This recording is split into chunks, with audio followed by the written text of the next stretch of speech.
Salut la team, on se retrouve pour une nouvelle vidéo. Avant de commencer, je voulais remercier tous ceux qui laissent des commentaires, des likes.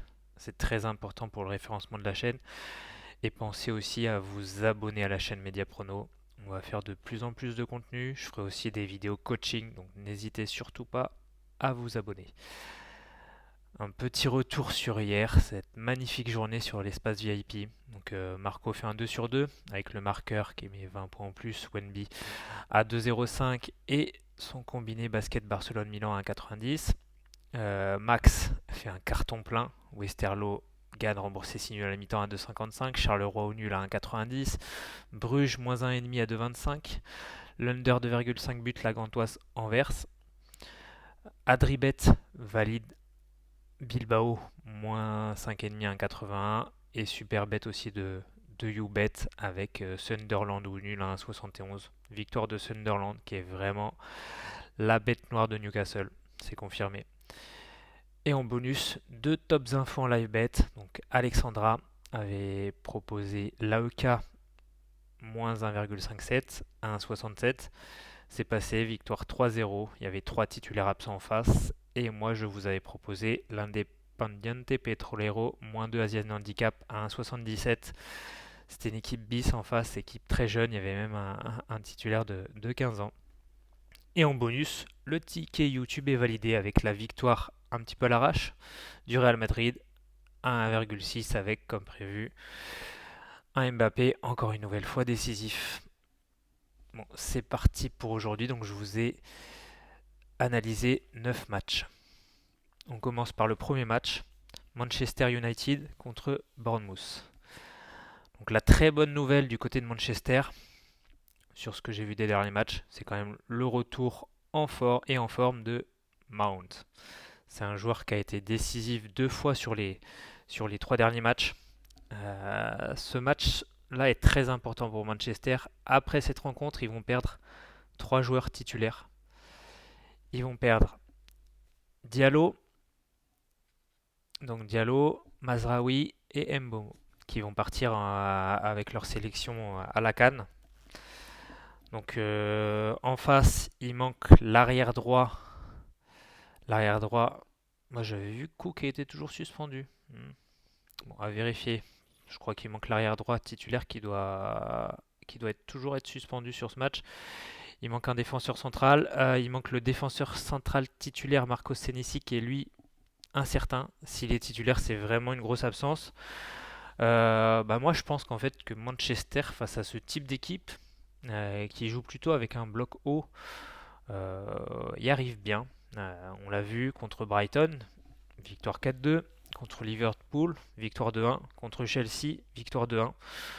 Donc pour moi ici, victoire de Manchester, même si c'est difficile de leur faire confiance à domicile, souvent ça déçoit, ça termine souvent sur un match nul.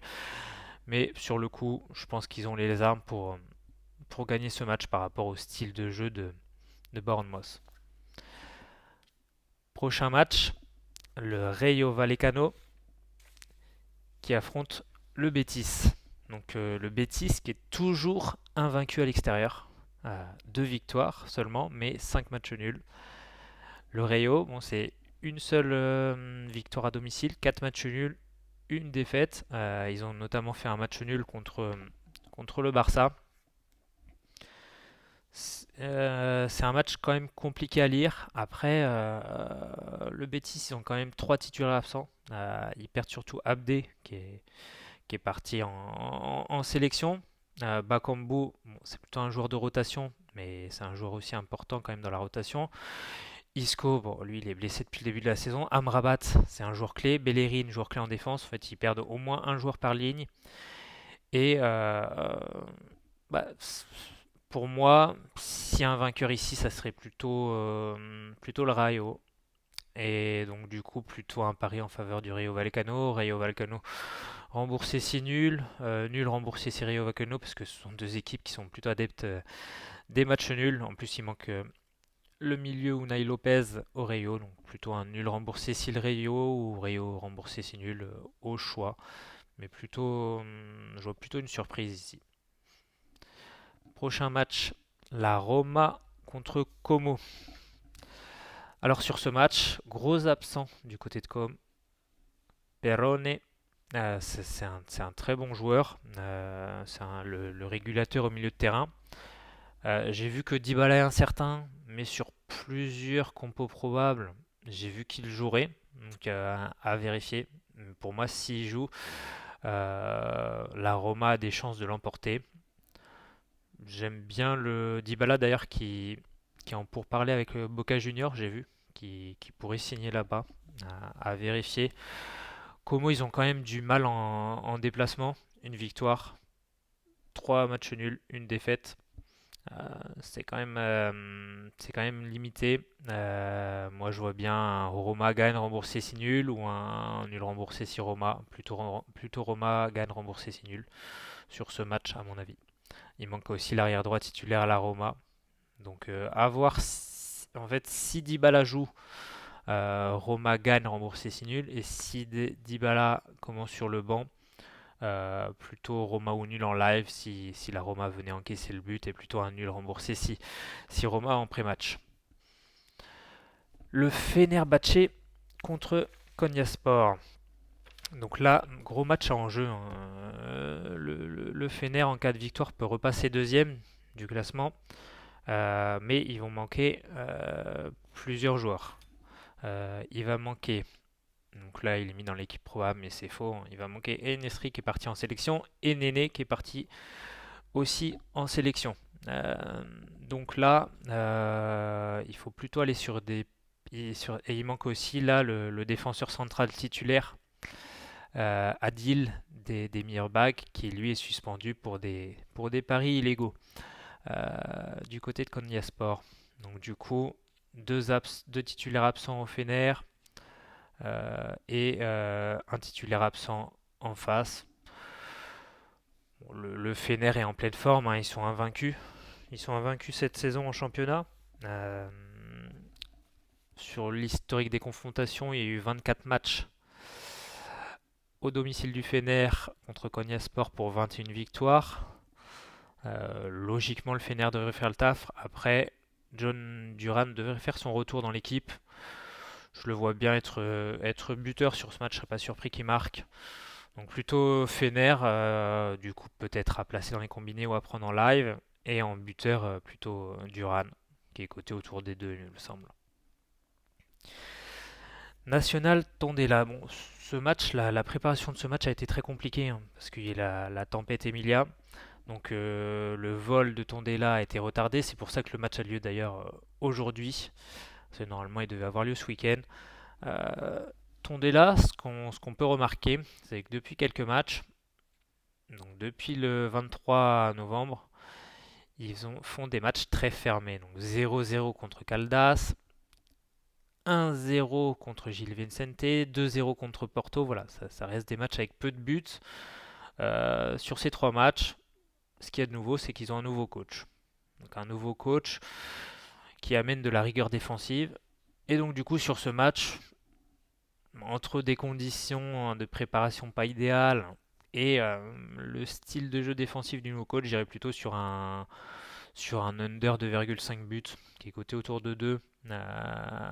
Et sur l'historique, ça dit que c'est passé sur 4 des 5 dernières confrontations entre les deux équipes. Sporting Braga, Santa Clara. Sur ce match, j'aimais bien les deux équipes marquent, mais tout dépend si Vinicius Lopez est là ou pas. Parce que Vinicius Lopez, c'est un top joueur. Il a marqué cette saison contre le Sporting Lisbonne. Il a marqué contre le Benfica. Donc il répond souvent présent lors des gros matchs. Et s'il n'est pas là, ça change tout. S'il est là, je pense que je pense que Santa Clara peut marquer, donc les deux équipes marquent. Mais s'il n'est pas là, ben, ça change la donne. Donc à voir selon les compos. Alors, Porto contre Estrella. Donc je pense que Estrella a un match plus important à venir. Ils vont jouer contre Moreirense. Estrella qui joue le maintien. Ils vont jouer contre Moreirense. C'est un match plus jouable. Bon, il n'y a même pas l'équipe probable d'Estrella. Bon, ils les respectent pas. Mais bon, du côté de Porto, Victoire 2-1 contre Malmo la semaine dernière, ils ont encaissé un but en fin de match. C'est dommage d'avoir encaissé ce but. Là, je pense qu'ils vont vouloir ne pas encaisser de but. Et bon, ça me semble le minimum de voir encore une fois Porto gagner par 2 buts d'écart, comme ça a été le cas lors des 2 dernières confrontations ici.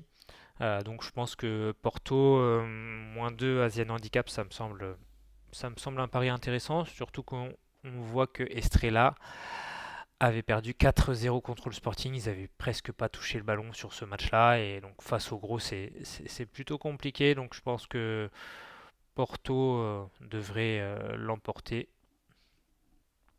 Boulogne 3. Boulogne 3. Alors, Boulogne, bon, équipe 16e, ça y est, ils sont plus relégables. Ça va un petit peu mieux. Mais ça reste quand même compliqué, surtout face au top 7, hein. Face au top 7, ils ont joué 6 matchs, un seul point pris. C'était contre Dunkerque à la dernière minute. Je pense que nos membres VIP malheureusement s'en souviennent. Bon, il y a 2 bonnes nouvelles pour Boulogne. C'est que 3 doit se passer de 2 joueurs titulaires. Donc 3 doit faire sans Gossi, qui est le gardien titulaire, et sans son arrière-gauche titulaire. Euh, Boulogne, ça a réussi à marquer 2 buts face à Dunkerque. Euh, Moi, je vois bien un pari du type les 2 équipes marquent. Je pense quand même que ah pardon, je suis bête. C'est le maître, le gardien titulaire de 3. Petite erreur ici. Mais du coup, il montre aussi le défenseur central titulaire à 3. Donc il manque 3 titulaires. Donc je pense que sur ce match, surtout 3 titulaires du coup en défense, je pense que Boulogne peut marquer. Donc soit un over 0,5 but de Boulogne, over 1 Boulogne selon les cotes, et ou alors les 2 équipes marquent ici. Prochain match, Sheffield contre Derby. Donc Sheffield contre Derby, bon ça c'est un match assez particulier, hein. Sheffield, comme vous savez, ils sont bons derniers. Ils ont même des points dans le négatif parce qu'ils ont pris une pénalité. Tout simplement parce que les joueurs sont plus payés depuis mars. Donc situation très compliquée, situation de crise. Donc Yann Valéry est pas là parce qu'il est parti en sélection. Donc ça, c'est l'arrière droit titulaire. Il est parti jouer avec la Tunisie. La bonne nouvelle, c'est qu'ils ont réussi à garder Foussir, qui est le milieu droit titulaire, qui n'a pas encore rejoint sa sélection. Le problème, c'est qu'on peut difficilement faire confiance à Derby County, parce que depuis la blessure de leur top buteur, Carlton Morris, qui va pas être là jusqu'à la fin de l'année, là, depuis qu'il est absent, bah, les résultats, ça se ressent. Quand on regarde les derniers résultats, voilà, il y a pas mal de rouge. Donc bon, sur ce match, j'ai du mal à voir Derby County perdre, mais l'absence voilà, du top buteur me fait ne pas toucher à ce match. Mais oui, plutôt dans l'idée, match nul remboursé si Derby, ou Derby remboursé si nul, parce qu'on voit quand même que Sheffield, bah, ça lâche pas forcément. Un partout contre Watford, qui est une belle équipe. 3-2 contre Preston. 1-0 contre Millwall. Voilà, c'est plutôt des scores serrés, bon, à part le 3-0 là contre l'Ouest Sheffield. Mais bon, c'est une équipe plutôt accrocheuse malgré la triste situation du club. Alors que bon, au final, on voit que Derby, ça perd contre les gros. Ça perd contre Leicester, ça perd contre Middlesbrough, ça perd contre Watford. Donc 3 équipes qui sont dans le top 8. Donc voilà, c'est fini pour aujourd'hui. Je vais pas vous proposer de tickets YouTube parce que j'ai pas d'énorme confiance à avoir aussi selon les compositions. Peut-être que je proposerai des paris en live.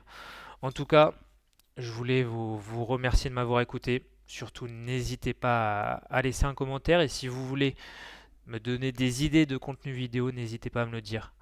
Allez, je vous dis à très bientôt sur mediaprono.com. Bye.